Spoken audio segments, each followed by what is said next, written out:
I'm William Bell. I want to welcome you back to our All Things Fulfilled YouTube channel, where we are discussing eschatology. And in this video, we're going to look at 2 Peter chapter 3 and verse 7, and we're doing a word study to further support the information that we presented in the previous two videos on this verse. So we're breaking this verse down very carefully, very methodically, piece by piece, step by step, so you can see exactly and precisely how we arrive at the conclusions, and we're allowing the Bible to give us the answer. So let's go ahead and get started in this video. Now, I mentioned to you that there were two words which are used in 2 Peter 3 and verse 7 that further support what we're saying about the end of heaven and earth being the old Jewish age. So what I want to do is break those words down for you so that you can see precisely what's being said. Now, in verse 7, the Bible says, "But the heavens and the earth which are now," and by using the word now, he's talking about a heaven and earth that was existing now compared to the one that existed then that was overflowed with water that perished in the day of Noah. So the ungodly people of that time being contrasted with the perdition of ungodly men in the day of Peter. Not in our time. This is not what John MacArthur says. It's not what Benny Hinn says. It's not what John Hagee says. It's not what the Hebrew Israelites say. It's not what any of these people are talking about when they talk about a future end of the world. The Mayan calendar predicts the end of time to occur in 2012.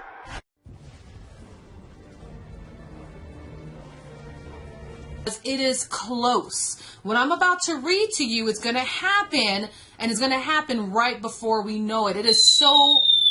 This is going to happen. It's going to happen imminently. To say my eschatology has not changed in all these 50 years. 10 Bible signs that God has given to the generation that would be called the terminal generation. That is our generation.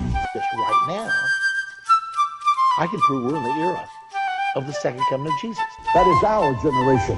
Just right now, I can prove we're in the era of the second coming of Jesus. That is our generation. Just right now, I can prove we're in the era of the second coming of Jesus. Okay, this is not, it has nothing to do with ISIS, and it has nothing to do with any of the issues going on in the Middle East. This was all about what was taking place in the first century, and that's what we're breaking down. Now, in verse 7, so he says, "The heavens and the earth which are now preserved." Now, that is a very, very key term. And where Peter extracts the term or quotes the term from is very, very significant, because it gives us the insight into the text that helps us to identify, number one, to whom he's writing and for whom he's writing, but also when the events would occur. All right, so we have the word preserved. He says, preserved by the same word are reserved. There's another term, reserved for fire until the day of judgment and perdition of ungodly men.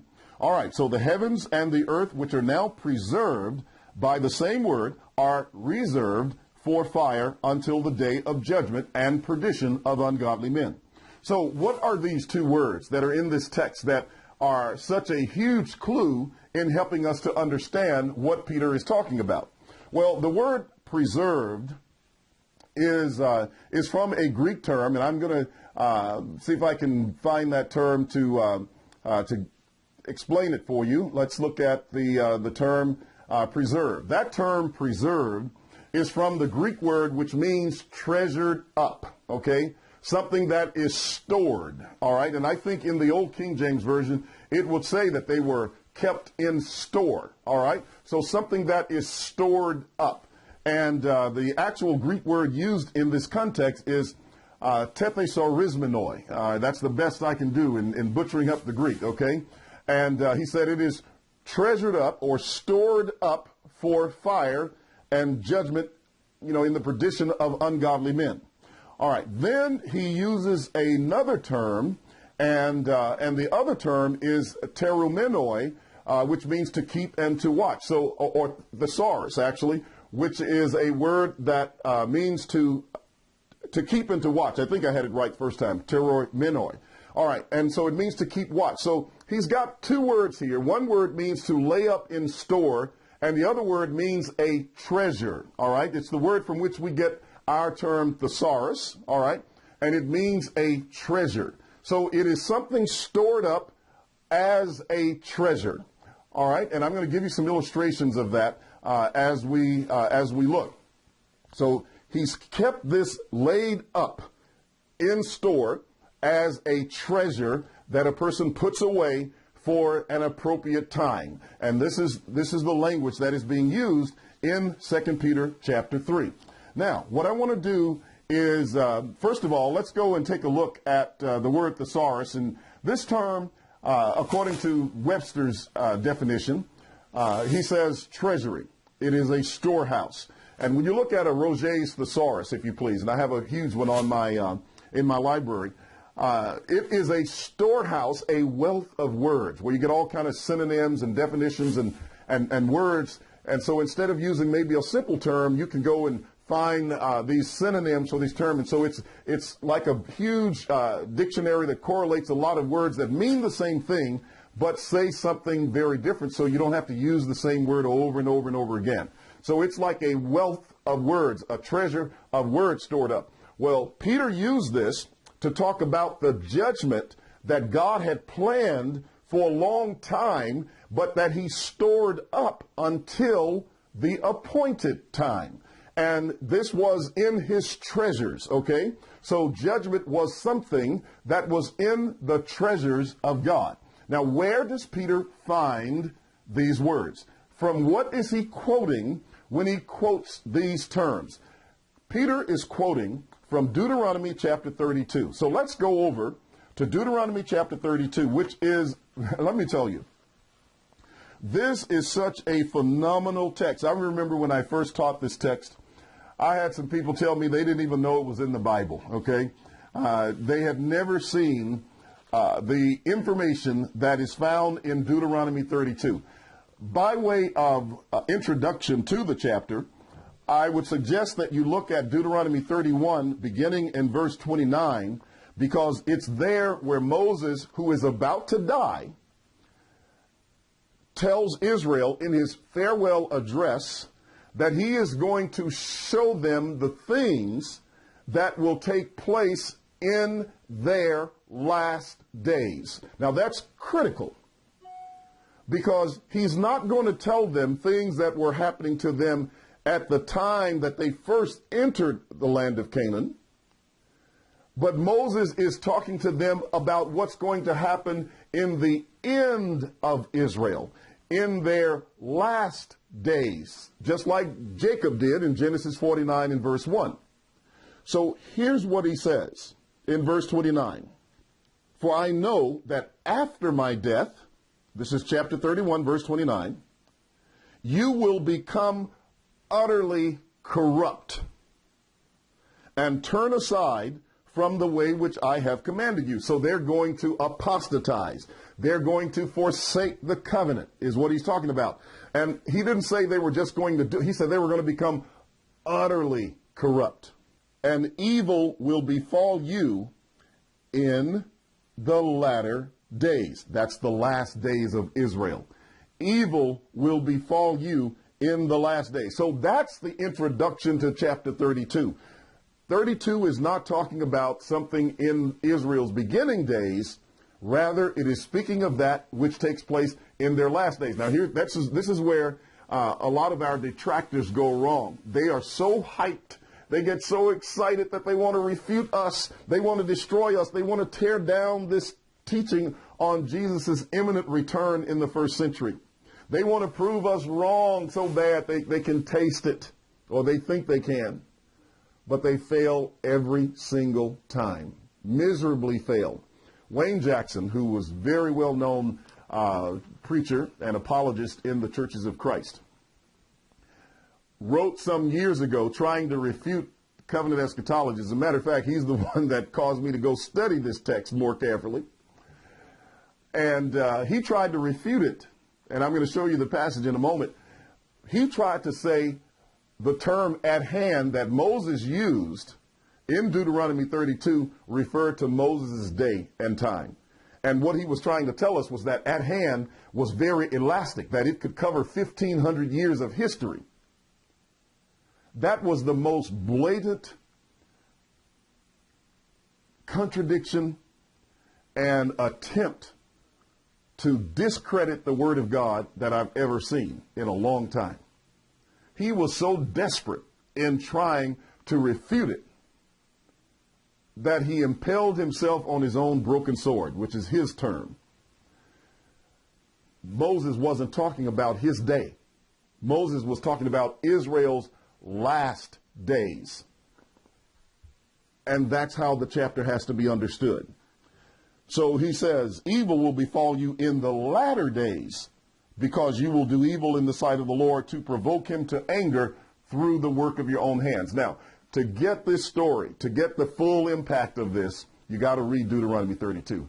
Maybe one day I'll do a series of videos on it, but I'm telling you, it is absolutely killer when it comes to establishing the eschatological language of the apostles and of Jesus Christ in the New Testament. They quote it over and over and over and over and over again. And if you misunderstand it, you make the kind of flaws that Wayne Jackson made.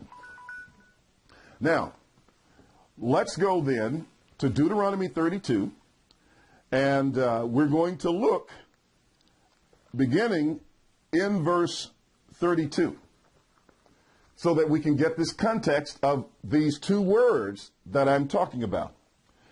The Bible says, for their vine is the vine of Sodom. Let me back up just a little bit. See, now, it's hard for me to go to Deuteronomy 32 and not teach it. It really is.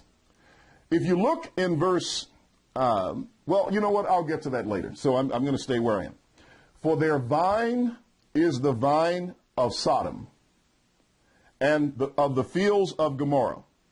Now, the only nation besides Sodom and Gomorrah in Genesis 18 and 19 that God ever called Sodom was Israel. He did it in Isaiah chapter 1. He did it again in Romans chapter 9.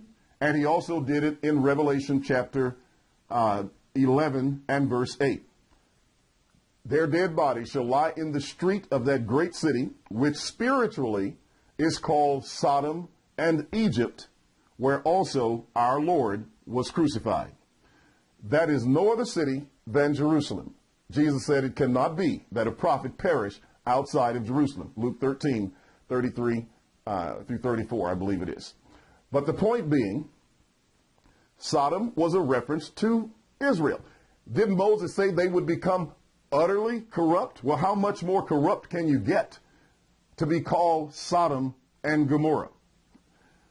Then he says their grapes are the grapes of gall, bitterness. Their clusters are bitter. Their wine is the poison of serpents and the cruel venom of cobras. Israel will become so wicked that their wine, as the grapes of God's vine, would be like snake poison. Remember, there were two people who referred to them, actually three, because Paul did as well, because he was quoting. But you have Jesus, first of all, John the Baptist, at the time of his baptism, when he went out beyond the region of Jordan baptizing, he saw the Sadducees and the Pharisees coming to him, and he said, "O generation of vipers, O brood of vipers." What is a brood? It is a group of snakes all born at the same time. That's what that reference means. So he calls them a generation of snakes. It's important to get that. He's not saying successive generations. He's talking about a particular generation, and he calls them a brood of snakes. He says, who hath warned you from the wrath about to come? And just read the rest of Matthew 7 all the way down through verse 11, and you'll see what he's talking about. The axe is laid to the root of the trees. Jerusalem was about to be destroyed. Then you look in Matthew 23, where Jesus tells the Jews, he says, fill up then the measure of your father's guilt. who have persecuted the prophets. And now I'm going to send you wise men and scribes and prophets, and you're going to kill them. You're going to beat them in your synagogues, and you're going to persecute them from city to city, that upon you all the righteous blood which is shed upon the earth shall come upon this generation. There's no dispensationalist, not even the great Tommy Ice. He's not late. I was just using that in terms of Hal Lindsey's book, The Late Great Planet Earth, and Hal Lindsey too. Not a single one of them denies that Matthew 23 is a reference to the generation living in that time. And Jesus said, "O Jerusalem, Jerusalem, you who stoned the prophets and kills those that I send to you." He says, "How often would I have gathered you together as a hen gathers her chicks under her wings? But you were not willing. Behold, your house is left to you desolate." Okay? So your house is left to you desolate. So, and Jesus in that same chapter, as a matter of fact, let me just go over and find the verse. In the same chapter, he called them a generation of vipers. Matthew chapter 23. And let me see if I can find the verse. There it is, verse 32, same one I quoted. Fill up then, it's verse 33. Fill up then the measure of your father's guilt. Serpents, brood of vipers. Where is he getting that from? Deuteronomy 32. Who is he talking about? That particular generation, which even the dispensationalists agree is the generation of Israel in the first century. Here is Christ quoting from Deuteronomy 32, speaking of that generation in the last days.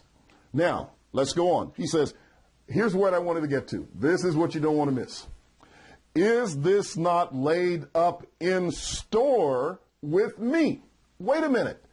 We just identified them as the generation or the brood of vipers. That's the nation of Israel in the time of Christ. What does he say about them? Is this not laid up in store with me? Sealed up among my treasures. There are your two words that Peter uses in 2 Peter chapter 3. The term laid up in store is from the Hebrew word kamus. Don't even ask me if I'm pronouncing it right. I'm not even going to try. But you can look it up in Strong's Concordance. Laid up in store. That's the word that is translated, preserved in 2 Peter chapter 3. Then he says, it is sealed up among my treasures. Well, the word treasures is the term thesaurus. This, and that is the word obiosrote, among my treasures. So this was the judgment that God had sealed up among his brood of vipers. The generation that lived in the first century that were about to be destroyed, that the scoffers were saying, oh no, we're not. Where is the promise of his coming? All things continue as they were.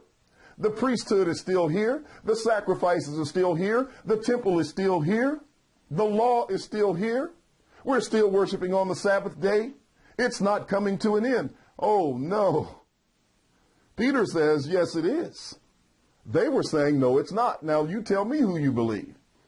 He's quoting it right here. There are your words right there. Now, let's go on and watch this. He says, vengeance is mine and recompense. Their foot will slip in due time. All you got to do is read Romans 12 and you'll see Paul quotes the same thing. Then he says, for the day of their calamity is at hand. That's the text Wayne Jackson tried to make happen in the time of Moses. He was calling the first days of Israel the last days. Can you see how ridiculous that is?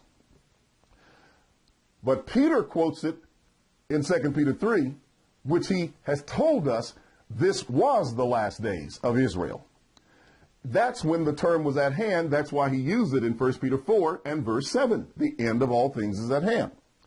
For the day of their calamity is at hand, and the things to come hasten upon them. That word hasten is also used in 2 Peter 3. I'll get to it later on in the discussions on 2 Peter 3.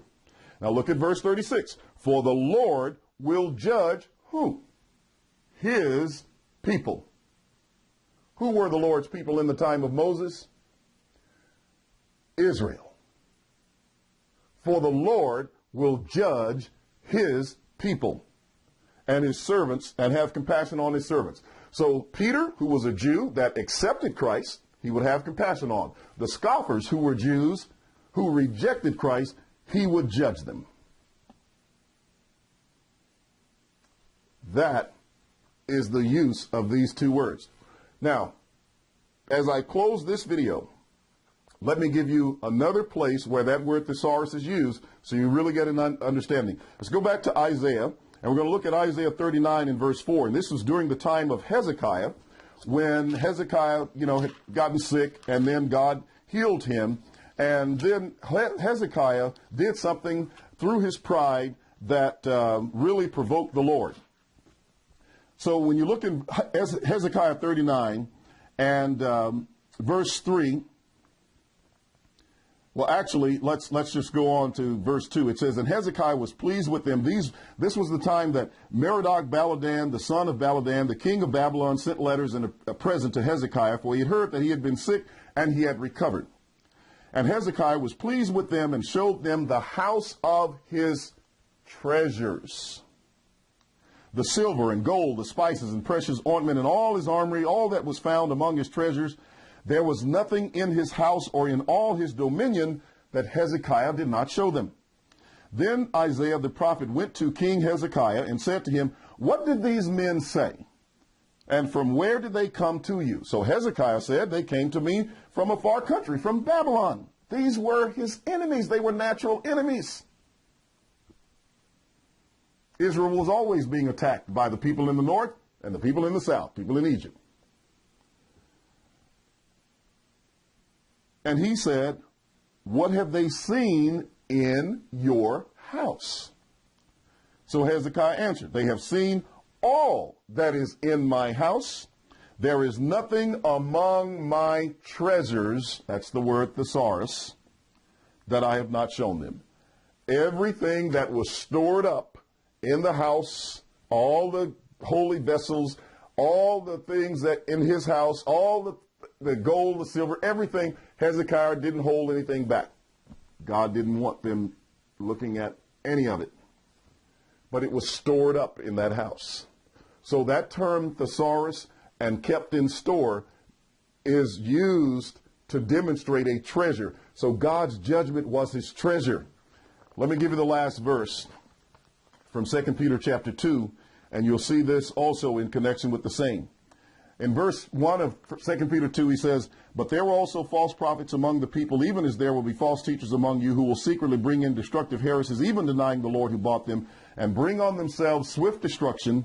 And many will follow their destructive ways, because of whom the way of truth will be blasphemed. By covetousness, they will exploit you with deceptive words. Now watch. For a long time, their judgment has not been idle. You see, God laid it up in store all the way back there in Deuteronomy at the time of Moses. But the last days had already come. So now that judgment of a long time, he says, has not been idle, and their destruction does not slumber. Now that judgment is wide awake. It's about to come down on the people of God's curse. He was about to destroy them. And that's 2 Peter chapter 3. Remember those two words. Kept in store and treasured up, or the word thesaurus, from Deuteronomy 32. And that gives you the insight where Peter was quoting from, what the time frame was, who the people were, and why they were about to be destroyed. That's our message for this video. I want you to subscribe to our channel. Subscribe to the channel, share this with your friends, and also we encourage you to visit our website at allthingsfulfilled.com. And then later, we want you to leave us a comment. If you have questions or comment, anything insights that you gained, or any questions you have, even your attempts to refute it, because we will address them. I assure you we will address them.